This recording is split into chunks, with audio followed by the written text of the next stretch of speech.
বাইরে প্রচুর বৃষ্টি পড়ছে। রহিমের মেয়ে রুমা তার বাবার সাথে রুমেই ছিল। আচ্ছা বাবা, আজ তো প্রচুর বৃষ্টি, আজ কিভাবে কাজে যাবে? সেটাই তো চিন্তা মা, আজ কিভাবে কাজে যাই? জানো বাবা, আমার না বৃষ্টির দিন অনেক ভালো লাগে।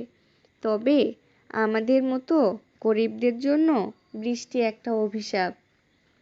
কেন মনে হলো এমন তোমার? বাবা, বৃষ্টি হইলে তো তুমি আর কাজে যেতে পারবে না, আর তুমি রোজগার না করলে আমরা খাবো কি? আর আমার বন্ধু বান্ধবীদের বাবারা বড় চাকুরি করে, তাদের বৃষ্টির দিনেও কোনো সমস্যা হয় না। ঠিক বলছিস মা, আমিও চাই তুইও পড়াশুনো করে বড় চাকরি কর, তখন আর আমাদের কোনো অভাব থাকবে না। রুমার বাবা, শুনছো? বাজারে যাবে না? কিভাবে বাজারে যাব? বাহিরে তো প্রচুর বৃষ্টি। তবে আজ কি রান্না করব? আজ বাড়িতে যা কিছু আছে তাই রান্না করো। ঠিক আছে।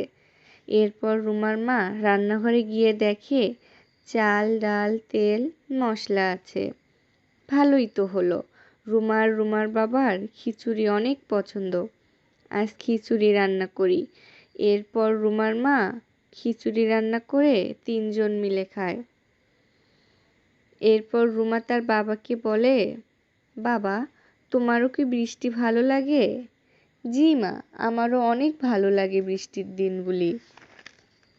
আমি যখন ছোট ছিলাম তখন আমার বন্ধু বান্ধবদের সাথে বৃষ্টির দিনে ফুটবল খেলতাম, আবার নদীতে একসাথে গোসল করতাম। তবে বাবা, তুমি এখনো আনন্দ করো না কেন? আরে মা, বুঝবি না, তুই বড় হ, তখন বুঝবি সব। এখন তো আমার একটাই ইচ্ছা, তোকে অনেক বড় করা।